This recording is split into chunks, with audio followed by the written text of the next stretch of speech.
Boa noite. Boa noite. Tudo bom?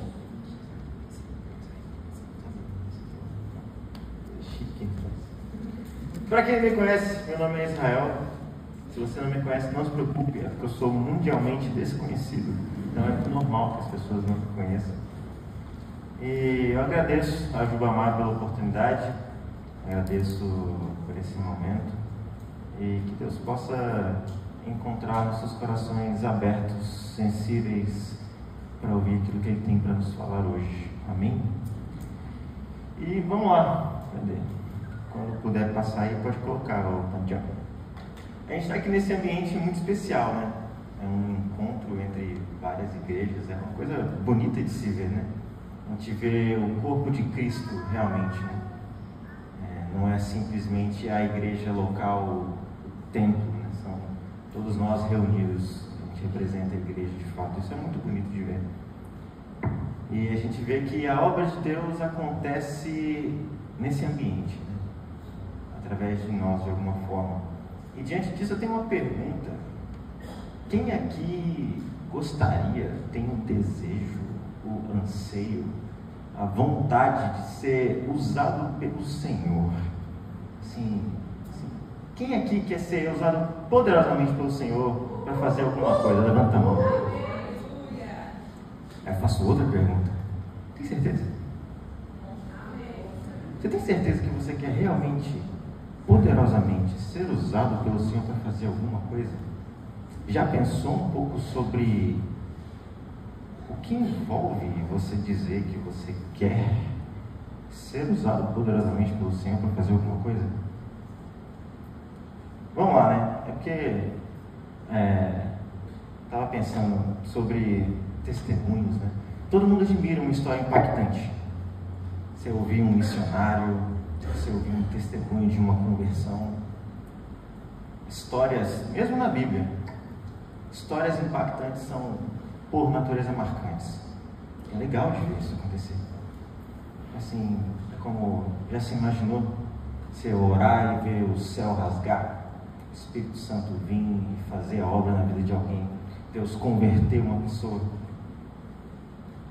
Tudo isso é espetacular. Mas tem uma coisa comum a todos os grandes homens de Deus, uma coisa comum a todas as pessoas que são verdadeiramente usadas por Deus. Paulo compara a vida cristã a uma corrida, a uma vida de atleta. Vamos lá em 1 Coríntios 9, a gente vai ler 3 versículos. 1 Coríntios 9, versos 24 a 26.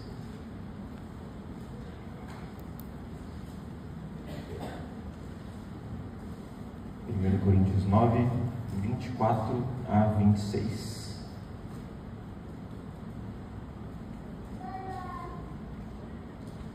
Todo mundo achou? Quem achou diz amém. Amém. Amém? Vamos lá. Vocês não sabem que os que correm no estádio, todos na verdade correm, mas um só leva o prêmio? Corram de tal maneira que ganhem um prêmio. Todo atleta que em tudo se domina, todo atleta que em tudo se domina, os atletas, para alcançar uma coroa corruptível. Nós, porém, a incorruptível. A vida de um atleta não é fácil. A gente vê lá o momento de uma premiação, depois de uma competição, a subida ao pódio é emocionante, é belo de se ver. Só que essa é a parte gloriosa da coisa. A vida de um atleta é muito mais do que isso. Um atleta que não treina, que não se dedica, que não se esforça, nunca vai ser vitorioso numa competição. Fico vendo, a minha namorada, ela faz atletismo. Aí tem lá o treinador dela que vive postando coisas de atletismo, né? Ele era atleta paralímpico. Ele posta umas coisas assim, treina. Como é que você vai ganhar? Treinando. Para ir para a competição precisa treinar. Se você não treinar, você não vai conseguir fazer nada. Assim, aí postou um podcast de um cara que falou assim: você treina para competição, aí você perde. Aí você treina um pouco mais, aí você perde de novo. Aí você treina um pouco mais, aí você perde de novo. mas você treina na esperança de um dia você poder ganhar realmente. Sem essa entrega, o atleta não vai conseguir ser vitorioso. Sem essa dedicação, sem esse sacrifício, ele não pode ser vitorioso. A vitória não vem fácil. Então, de novo, antes da gente entrar propriamente na mensagem, te pergunto: você quer ser poderosamente usado por Deus? Você quer poder experimentar relacionamento, comunhão, ver a obra de Deus se mover, poder ser útil ao seu Criador? Tem certeza? Entregas e entregas. Vamos lá para o primeiro ponto desse negócio.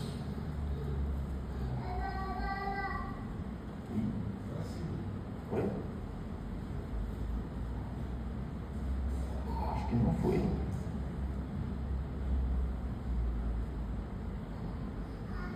Vamos lá então, parte 1. Uma entrega não desejada e não voluntária. Vamos lá, que a gente vai dar uma volta por algumas histórias de homens que fizeram grandes coisas para Deus, de alguma forma. E nessa dinâmica de homens que fizeram grandes coisas para Deus, a gente vê comportamentos diferentes. Então, vamos começar com Jonas. Jonas é um personagem encantador. Ler o livro de Jonas é legal porque a gente vê que Jonas é muito humano. É tão humano quanto eu e você. As reações de Jonas são muito interessantes. E vamos lá, quem puder abrir, Jonas 1, versos 2 e 3. Nesse início aqui, a gente vê Deus chamando Jonas para uma missão. A gente vê Deus chamando Jonas para fazer a obra dele. Olha só, verso 2 e verso 3 do capítulo 1 de Jonas.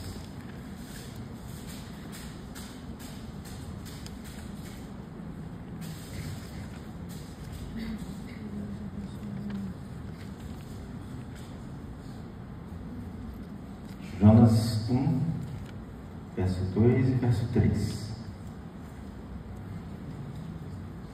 que diz assim: levanta-te, vai à grande cidade de Nínive, clama contra ela, porque a sua malícia, a sua maldade subiu até a minha presença. Porém Jonas se levantou para fugir da presença do Senhor para Tarsis, e descendo a Jope, achou um navio que ia para Tarsis. Pagou, pois, sua passagem, desceu para dentro dele para ir com eles para Tarsis, para longe da presença do Senhor. Que coisa, né? Quem que era Jonas? Jonas, ele é citado como um profeta de Deus. Se ele era profeta, logo a gente presume que ele tinha algum nível de relacionamento com o Senhor. Ele era profeta. E Deus vira para ele e fala: Jonas, vai para Nínive, prega contra a cidade de Nínive. Estou te mandando. Mas, que loucura, né? O que Jonas faz? Ele vai para o outro lado. Se você olhar o mapa, ele está meio pequenininho, mas o ponto de partida de Jonas foi ele Jope, né? É esse ponto aqui, ó. Nínive está aqui, mais ou menos uns 800 quilômetros de distância. Aí Deus vira para ele e fala assim: Jonas, vai para Nínive, prega contra Nínive. Aí Jonas pega um barco e quer ir para Tarsis, que é tipo 3.400 quilômetros de distância de Jope. Ele, em vez de ir para uma direção, ele vai para a direção contrária, mais que o dobro, mais que o triplo do caminho, para fugir da presença de Deus. Só que a gente precisa de contexto. Quem que era o povo de Nínive? Nínive era a capital da Síria. Quem que eram os assírios? Povo gente boa? Não, nada gente boa. Eles eram inimigos do povo de Israel. Eles eram conhecidos por sua crueldade. Eles eram um povo mau. E Jonas olha para aquilo e fala: pelo amor de Deus, eles merecem ser castigados por Deus. Não quero ir para lá. Até porque ele estava correndo, de certa forma, um risco de vida. Jonas, judeu, ir para Nínive, risco de vida. Por que não matariam ele? É um povo que atacava o povo de Israel, era pedir para morrer. E diante disso, Jonas foge. Só que coisa, né? Foi isso que Deus pediu para Jonas fazer. É como Deus virar para mim e para você e dizer assim: vai lá para a Coreia do Norte pregar, porque eu tenho um povo que precisa se converter lá na Coreia do Norte. Vai lá para o meio da China, onde tem perseguição, prega lá, prega em praça pública para mim. Esse foi o chamado de Deus para Jonas. Só que Jonas foge. Porque quem disse que Deus deu escolha para Jonas? Né? Porque Jonas vai, Deus tem essa obra para ele, e Deus vem de encontro a Jonas. Pensa só, Jonas pode ter ficado alguns dias no barco, alguns dias, quem sabe semana nessa viagem, e aí Deus vem com uma tempestade, joga ele no mar. Ele vai, 3 dias no peixe, Deus joga ele na praia, e aí Nínive, não tem praia em Nínive, né? Ele tem que ir até Nínive. E ele vai até Nínive. E Jonas prega em Nínive. E foi a pregação, a pior pregação que vocês podem imaginar. Porque Deus disse para ele: vai lá e prega contra Nínive, né? O que ele faz? Ele chega na cidade. Aí a Bíblia fala que a pregação de Jonas foi assim: Nínive era uma grande cidade, 120 mil pessoas, 3 dias de caminhada para ir de uma ponta até outra cidade. Aí ele entra na cidade, fala: em 40 dias Nínive vai ser destruída. Aí ele anda um dia. Em 40 dias Nínive vai ser destruída. Aí ele anda mais 40 dias. Um dia. Fala: em 40 dias Nínive vai ser destruída. Aí ele anda outro dia, chegou no final da cidade. Em 40 dias Nínive vai ser destruída. A pregação de Jonas foi isso e nada mais. Jonas não queria pregar, ele não queria fazer, ele não fez de coração, porque é impossível você me dizer que isso foi uma pregação feita com coração. Ele só foi lá e falou: tem que falar? Tá bom, então vou falar. Ó, vai todo mundo morrer. Ele não apresenta a solução, ele só fala: vai todo mundo morrer. Só que mesmo assim, de quem que era essa obra mesmo? A obra era de Deus. E independente da disposição de Jonas, Deus faz a obra dele. Jonas era um canal pelo qual Deus ia fazer a obra dele. E aí Deus vai lá e salva aquela cidade inteira. É uma coisa curiosa de ver, né? Não é uma posição fácil para Jonas. Ele não queria fazer. Ele não faz de coração. Mas Deus tinha uma obra para fazer. E Deus queria Jonas. Ele queria que Jonas fizesse. Independente da vontade de Jonas, Deus faz a obra. E depois, Deus vem lá para se retratar com Jonas. Deus vem: ei, Jonas, é justo que te ires dessa forma? Independente daquilo que Jonas queria fazer, Deus faz porque ele tinha uma coisa para fazer por meio de Jonas. Ele fala assim: a obra de Deus foi concluída. Ela poderia ter sido feita de outra forma? Poderia. Vamos ver um outro contexto, né? Agora. Porque é uma coisa realmente interessante de ver. Você já pensou na possibilidade de Deus te escolher para ir lá para a favela pregar, onde tem um traficante que não gosta de crente? Já pensou na possibilidade de Deus te escolher para fazer uma obra num lugar difícil? Para ir no meio da África, num país muçulmano? Já pensou na possibilidade? Já pensou você ser chamado para ir para uma universidade que ninguém gosta de crente? Para você ser sal e luz naquele lugar? Para Deus poder te usar poderosamente? E aí? Você quer ir? você vai querer ir? Porque eu tenho certeza que, como um bom judeu, Jonas queria poder ver a glória de Deus. Ele queria poder ver Deus usando ele queria poder ser usado por Deus. E se o pedido for difícil? E se você precisar abrir mão de um sonho? E se você precisar deixar de lado os seus amores? Como é que fica? Perguntar de novo: você quer ser usado poderosamente por Deus? De verdade? Já pensou nas consequências desse pedido? Desse desejo? Parte 2, seguindo em frente. Uma entrega não desejada, mas voluntária. Outra forma que a gente vê de entrega para o serviço de Deus é em Daniel. Vamos lá para Daniel? Daniel 1, a gente vai ler o verso 8, 9 e depois o 20. Mas Daniel é um cara sensacional. Eu gosto de Daniel. É um dos meus personagens favoritos da Bíblia. E a gente vê, quem que é Daniel? Daniel era da nobreza do povo de Israel.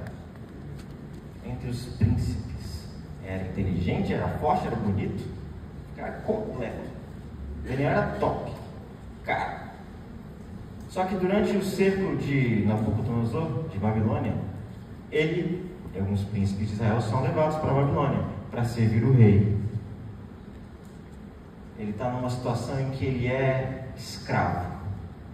Ele não escolheu estar lá.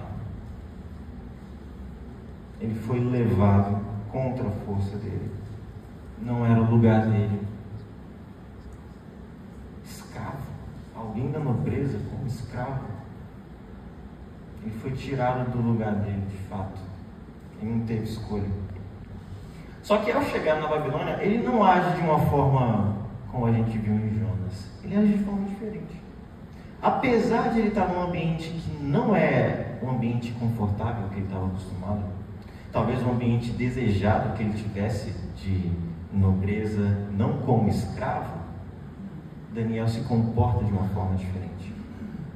Ele decide não se contaminar. Ele decide ser diferente. Olha só, versos 8 e 9 de Daniel 1, diz assim: Daniel propôs no seu coração não se contaminar com a porção das iguarias do rei, nem com o vinho que ele bebia. Portanto, pediu ao chefe dos eunucos que lhe permitisse não se contaminar. Ora, Deus fez com que Daniel achasse graça e misericórdia diante do chefe dos eunucos. E olha só o resultado disso, lá no verso 20. Em toda a matéria de sabedoria e de discernimento sobre que o rei lhes perguntou, os achou 10 vezes mais doutos do que os magos astrólogos que havia em todo o seu reino. Daniel fez uma escolha. Ele foi levado para lá por forças maiores. Ele não tinha escolha de estar na Babilônia. Mas lá na Babilônia, como escravo, ele não se indispõe. Ele fala: vou fazer diferente. Ele decide fazer diferente. E Deus honra a escolha de Daniel. Deus dá a ele entendimento. Deus dá a ele sabedoria, inteligência. Lembra até de Salmo 119, né, que fala que pelos teus mandamentos alcancei o entendimento, por isso dei todo falso caminho. Assim, tuas palavras, assim, me dá mais conhecimento do que os meus mestres, porque os teus testemunhos são minha meditação. Entendo mais do que os antigos, porque guardo os teus preceitos. Isso se fez realidade na vida de Daniel. Daniel tinha um espírito excelente. Tudo que ele fazia com excelência. E Deus recompensa isso. Quando as coisas complicam para Daniel, teve um momento que o rei tem um sonho, ele esquece do sonho, ele vira para os magos e astrólogos e fala assim: ó só, eu tive um sonho, eu quero que vocês me digam qual foi o sonho e qual a interpretação, para eu saber o que fazer. Aí os magos viram e falam assim: mas rei, fala o sonho que a gente interpreta para o Senhor. Eu assim: não, me falem o sonho e a interpretação. Se não falar, vai todo mundo ser despedaçado. as suas casas vão ser transformadas em entulho. Daniel, junto com os amigos dele, oram, suplicam, e Deus honra a posição de Daniel. Deus mostra para Daniel o que o rei tinha sonhado, e dá a interpretação do sonho. Deus honra a posição de Daniel. E Daniel é um personagem muito interessante, porque ele não fica só em Nabucodonosor. Ele foi sal e luz para vários reis. Ele foi um estadista. Ele estava lá no meio de Babilônia, sendo sal e luz para o Senhor.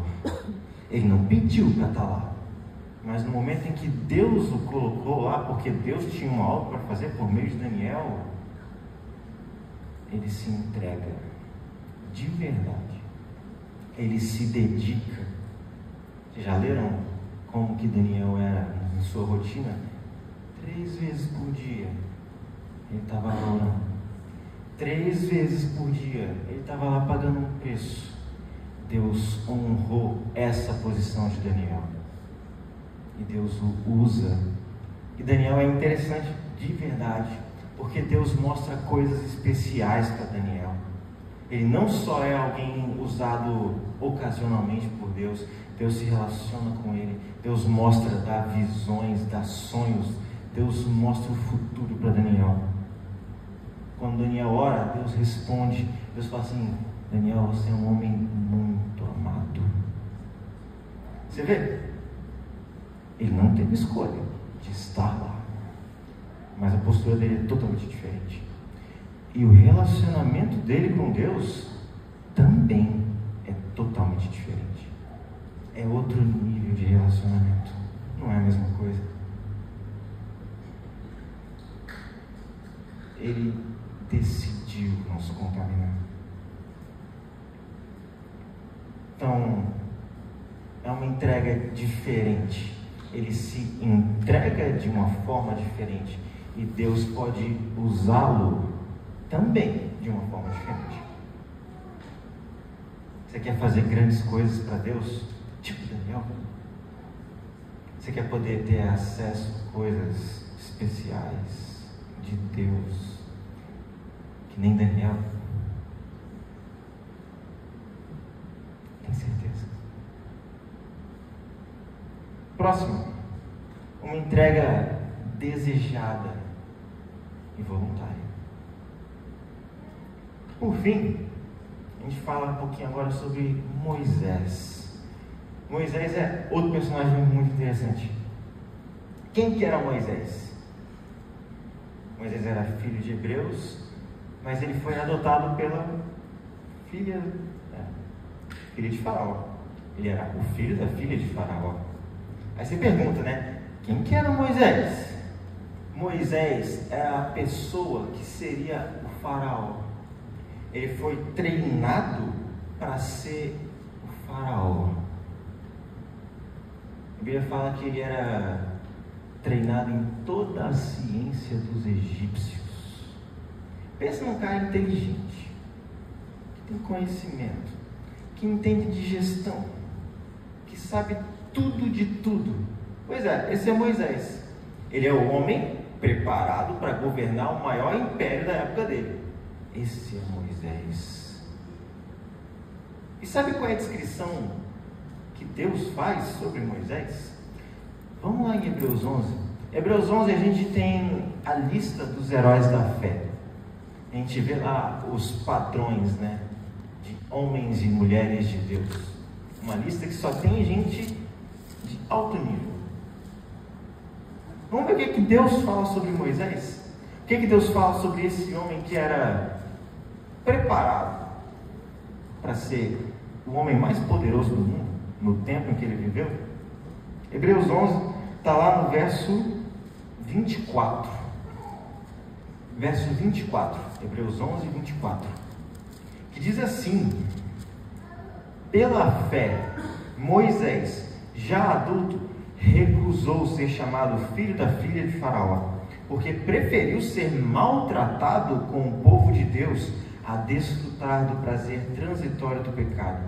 por causa de Cristo, considerou uma desonra, uma riqueza maior, considerou a desonra uma riqueza maior do que os tesouros do Egito, pois contemplava a recompensa. Pela fé saiu do Egito, por não temer a ira do rei, e perseverou, porque via aquele que é invisível. Pela fé celebrou a Páscoa, fez a aspersão do sangue. 29. Pela fé o povo atravessou o mar vermelho em terra seca, e quando os egípcios tentaram, morreram afogados. Moisés era alguém que não precisava de nada, ele tinha todo o poder do mundo na mão dele. Como assim, tinha a possibilidade de ser o homem mais rico do mundo. Ele vira para isso e fala: não quero. Por que ele não quer? Ele fala assim: eu prefiro sofrer e fazer aquilo que Deus quer que eu faça, a desfrutar do prazer do pecado. Eu prefiro, se necessário, morrer a fazer aquilo ou desfrutar disso que o mundo está me oferecendo.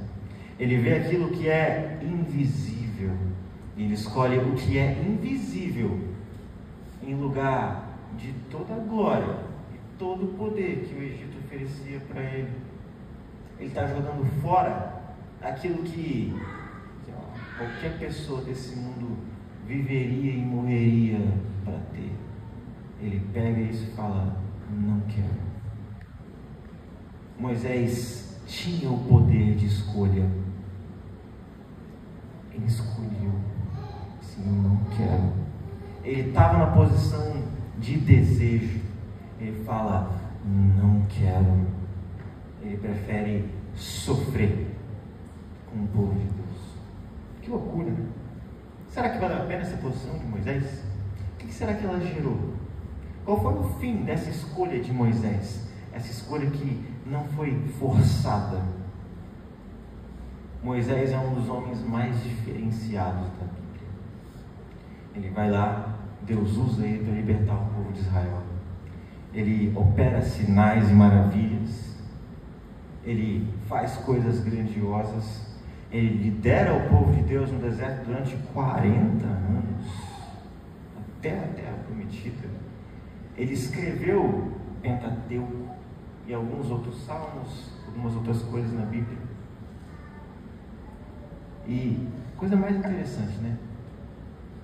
Quando Arão e Miriam têm lá um problema com Moisés, eles têm lá um dilema, eles falam mal de Moisés. Assim: Deus ele acha que Deus só fala com ele, não fala também pela gente? Aí Deus manda Arão, Miriam e Moisés lá para tenda do testemunho. Ele fala assim: Arão e Miriam, dá um passo para frente. Aí Deus fala assim: olha só, não fala mal de Moisés, porque com ele é diferente. Com um profeta eu falo por sonhos, eu falo por sinais, eu dou minha palavra de alguma forma indireta. Com Moisés não é assim, porque com ele eu falo face a face. Então não fala mal de Moisés. E aí Deus vai embora e Miriam está leprosa. E aí Moisés ora e Miriam depois de 7 dias é curada. Deus vira e fala: não fala mal do meu ungido, não fala mal de Moisés, é diferente.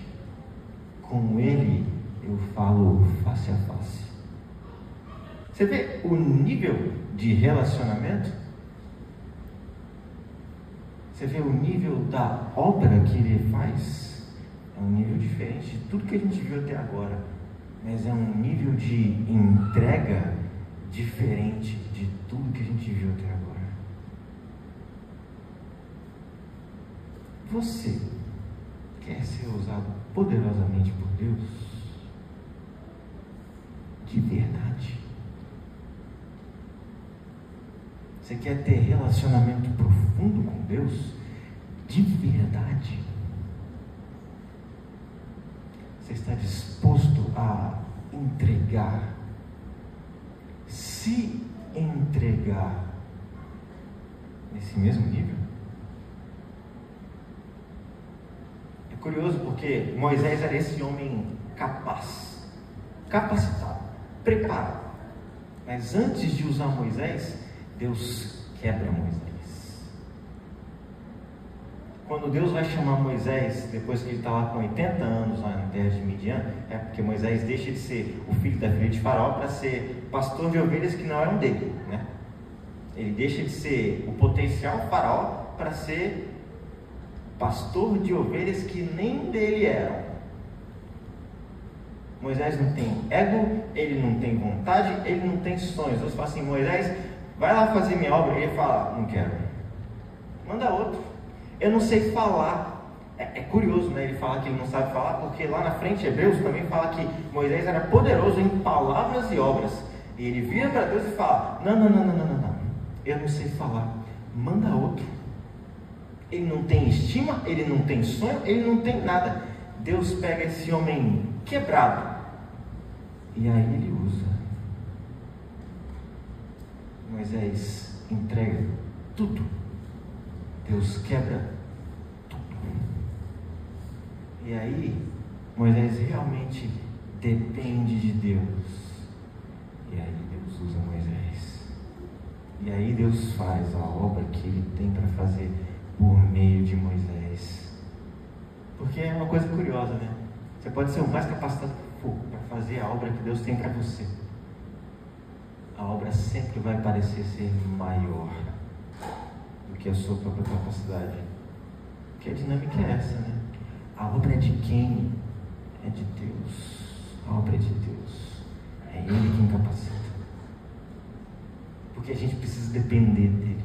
Porque se a gente não depender, não faz sentido nenhum. E se a gente de alguma forma não depende, ele vai fazer com que a gente dependa. É uma entrega diferente. É um nível de relacionamento também diferente.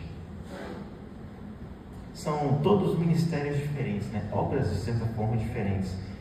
Níveis de relacionamento com o Senhor também diferentes. Níveis de acesso a Deus diferentes também. E se Deus te chamar para fazer alguma coisa? E se Ele te chamar para fazer alguma coisa que envolve renúncia, que envolve dor, que vai quebrar você?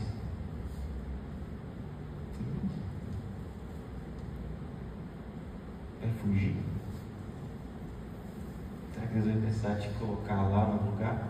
Será que você vai escolher se entregar? Vamos para agora sim a última parte. O Deus que usa pessoas. Assim, você já viu aí gente falando sobre Deus dar dons para as pessoas? Dons de maneira geral. Tem vários dons listados na Bíblia. Tem algumas listas de dons. E é curioso, porque Deus fala assim: busquem os melhores dons. Só que pensa só, por que Deus te daria um dom? Por que Deus te daria dom de pregar, ou dom de fé, ou de mestre, ou sei lá, de profecia, de interpretação de línguas, qualquer coisa que seja, de curar? Por quê? Para quê? Será que é para mim? Se Deus me der um dom, será que é para eu poder falar assim: pô, tem um dom? Será que é para minha satisfação pessoal? Não. Para que Deus dá dons? Para edificação da igreja. É para servir. É para os outros. Não envolve eu. Não envolve o que eu quero. Não envolve o que eu desejo. Quando é que Deus entrega esses dons e talentos? Quando é que Deus realmente permite que eu seja usado? Isso acontece quando o meu coração se alinha com o coração de Deus. Acontece quando eu e Deus estamos na mesma página. E aí, quando eu estou com a disposição de coração correta, Deus pode fazer a obra dele. Deus pode ministrar as pessoas e Ele manifesta os dons dele dessa forma. Só que eu preciso me entregar também. Eu preciso viver de maneira digna do Evangelho. Só que, vamos lá, né? A gente viu exemplos de pessoas que fizeram coisas grandiosas. A gente vê Moisés, que foi um escritor da Bíblia, que libertou o povo, que foi um grande homem de Deus. A gente vê Daniel, que também foi outro grande homem de Deus, que foi um estadista, que fez um monte de coisa. E mesmo Jonas, né? Jonas pregou e 120 mil pessoas se converteram. Sim, eu não sei se você já viu isso acontecer, mas eu nunca vi numa pregação, ou em 3 pregações, 120 mil pessoas se converterem por causa da pregação de alguém. São coisas grandiosas. Tipo assim, é muita coisa. Mas é só isso? Será que a obra de Deus só se trata de coisas grandiosas? Vamos lá. Se você não fizer uma coisa grandiosa, quer dizer que a sua fé não tem valor nenhum. Se você nunca experimentar ou viver uma pregação em que 120 mil pessoas se convertam, não valeu de nada a sua caminhada? Não. Vamos só ver mais 2 histórias aqui rapidinho. Em 2 Reis 5, verso 1, a gente vê uma história muito interessante. A história da serva de Naamã. 2 Reis, capítulo 5. Nesse tempo aqui a gente vê o ministério de Eliseu se desenvolvendo. Um grande homem de Deus. Mas esse capítulo ele começa não em Israel, ele começa na Síria. E olha só, Naamã, comandante do exército do rei de Arã, era um homem importante para o seu senhor, bastante respeitado, pois por meio dele o Senhor dera vitória a Arã, ou a Síria. Mas esse guerreiro valente sofria de lepra. Ora, as tropas haviam atacado Israel e levado cativo uma menina, que passou a servir a mulher de Naamã. E um dia ela disse à sua senhora: se o meu senhor procurasse o profeta que está em Samaria, ele o curaria da sua lepra. E agora eu te convido lá para o capítulo, verso 14 e 15 de 2 Reis 5. Assim, Naamã desceu ao Jordão, mergulhou 7 vezes conforme a ordem do homem de Deus e foi purificado, e a sua pele tornou-se como a de uma criança.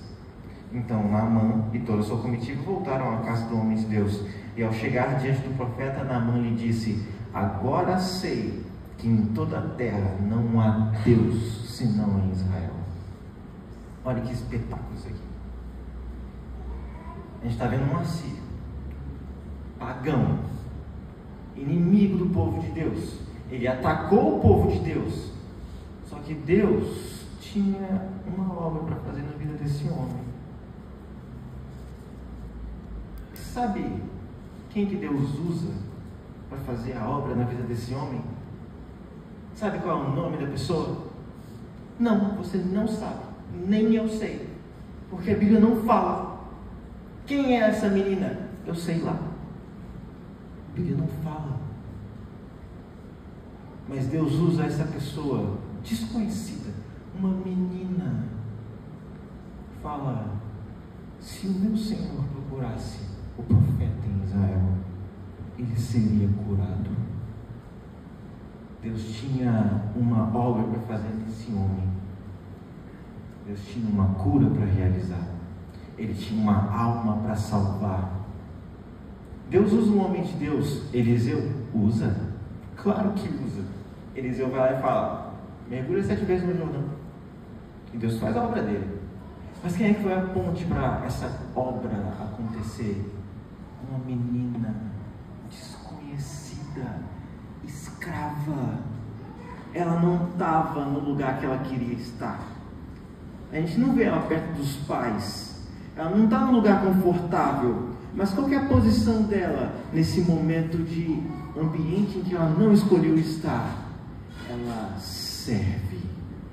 E ela se deixa ser usada por Deus. Faz a ponte entre o homem de Deus e Naamã. E aí Deus faz a obra desse homem. Deus salva o comandante do exército da Síria, que era um povo inimigo de Israel, por causa da posição de uma menina que escolheu servir de coração, que escolheu se deixar ser usada por Deus?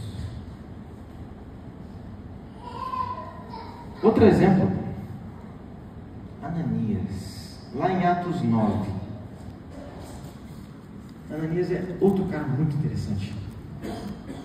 Atos 9, verso 8. Atos 9 a gente vê a conversão de Saulo. Saulo está lá, perseguindo e matando um monte de cristão, e Deus vira e fala assim, ele vira, vou para Damasco, matar a gente, prender cristão e fazer aqui a obra de Deus, né? Porque essa é a obra de Deus. Essa gente aí falando que esse tal de Jesus é o caminho da errado. Temos que matá-los, temos que prendê-los, temos que acabar com esse negócio. E aí Saulo vai, e no caminho Deus vem ao encontro de Saulo, e Saulo fica cego. E aí surge uma figura que não aparece em lugar nenhum, Ananias. Olha lá no verso 8. Saulo, levantando-se do chão e abrindo os olhos, não conseguia ver nada, de modo que os homens o levaram pela mão até Damasco. Por 3 dias esteve cego, não comeu, não bebeu nada. E em Damasco havia um discípulo chamado Ananias, e o Senhor o chamou em uma visão. Ananias. Estou aqui, Senhor, respondeu. E o Senhor lhe disse, vá à casa de Judas, na rua chamada direita. Pergunte por um homem de Tarso chamado Saulo, ele está orando. Em uma visão, ele viu um homem chamado Ananias chegar e impor-lhe as mãos, para que voltasse a ver.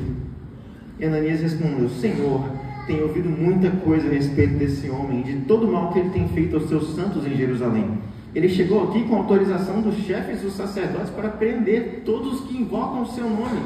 O Senhor, porém, disse a Ananias, vá, este homem é um instrumento que escolhi para levar o meu nome diante dos gentios e dos seus reis, bem como diante do povo de Israel.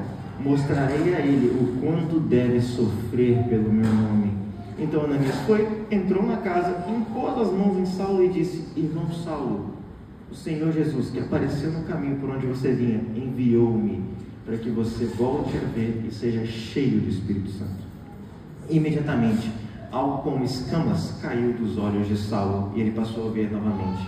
Levantando-se, foi batizado e depois de comer, recuperou as forças. Sabe quem que é Ananias? Ninguém. Ele é um servo, um discípulo. Deus diz para ele, vai lá orar por Saulo, esse Saulo que mata cristão, que prende gente que nem você, vai lá. Tarefa fácil? Ananias sabia que podia morrer, mas Deus diz para ele, vai lá fazer.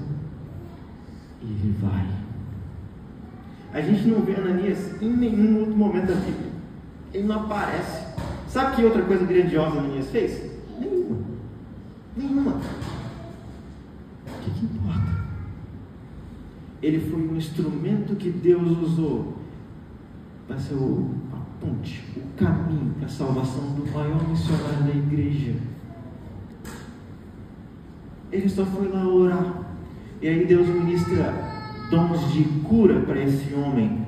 Eu não sei se Ananias já teve dom de curas antes ou se teve depois, mas naquele momento o coração dele estava alinhado com o coração de Deus. Deus tinha uma obra para fazer e Deus ministra sobre a vida de Saulo e Deus salva a vida de Saulo. Pessoa certa, com o coração certo, no lugar certo, que escolhe obedecer, que escolhe se entregar, mesmo que talvez custasse a vida dele. Ele vai. Deus salva Saulo. Quem é Ananias? É ninguém. Um cristão de Damasco ali, que está lá na igreja, mas que está com o coração no lugar certo, que está disposto a entregar. E diante disso tudo, eu te pergunto, mais uma vez, você quer ser usado pelo Senhor? De verdade? Não existem muitos Moisés nesse mundo. Não existem muitos Daniéis. São poucos como Jonas. Mas Se você tiver com o coração no lugar certo, alinhado ao coração de Deus, Deus pode te usar para fazer a obra dele. Talvez você precise entregar tudo. Talvez você precise abrir mão de tudo. Mas, se você tiver com a disposição do coração no lugar certo, Deus pode fazer grandes coisas. Já pensou? Deus vira para você e fala assim: ora por aquela pessoa que você está vendo ali andar, que está passando ali na rua, porque ela está com o coração atribulado. Aí você vai lá, ora. Você não sabe o que vai ser daquela pessoa. Mas já pensou? Assim, tem um velho ditado antigo que diz assim: o mundo ainda está para ver o que Deus pode fazer com um homem que está com o coração 100% entregue, um homem totalmente entregue a Deus. O mundo ainda está para ver. Pode ser que você não faça nada demais aos seus próprios olhos, mas Deus tem uma obra para fazer, porque poucos são os obreiros. Poucos. Mas Ele tem uma obra, Ele tem um reino que precisa ser expandido, e Ele quer usar você. O que importa nessa dinâmica não é o quanto você tem de Deus, é o quanto Ele tem de você. É o seu nível de entrega, é o seu nível de rendição a Ele. Aí sim Ele pode fazer as coisas. Aí sim Ele vai operar. Lá no Espírito Santo, eu era de uma assembleia. Tinha lá o pastor Jairo, um homem que foi consagrado a Deus no ventre. Durante a juventude mais inicial dele, era um jovem muito usado por Deus, espetacular. Só que chegou na juventude, no tempo da faculdade, ele se desviou. Só que Deus tinha uma obra para fazer por meio dele. Ele sofreu e até hoje ele sofre consequência do tempo que ele viveu fora. Até hoje ele paga um preço. Deus usou ele? Usou. Precisou puxar os cabelos? Precisou. Se Deus tiver uma obra para fazer por meio da sua vida, o caminho do se entregar é muito menos doloroso. Porque o caminho do mundo pode ser terrível. Você quer ser usado por Deus? Ele precisa, Ele quer te usar, porque Ele tem uma obra maravilhosa para fazer através da sua vida. Talvez não seja uma obra grandiosa aos olhos humanos, não tem problema. O reino dele precisa de gente disposta. O que é que você vai fazer diante do chamado de Deus? Como é que você vai responder a isso? Vai se entregar? Ou vai fugir? Vai fazer com o coração no lugar errado? Como é que vai ser? Vamos orar? Senhor, meu Deus,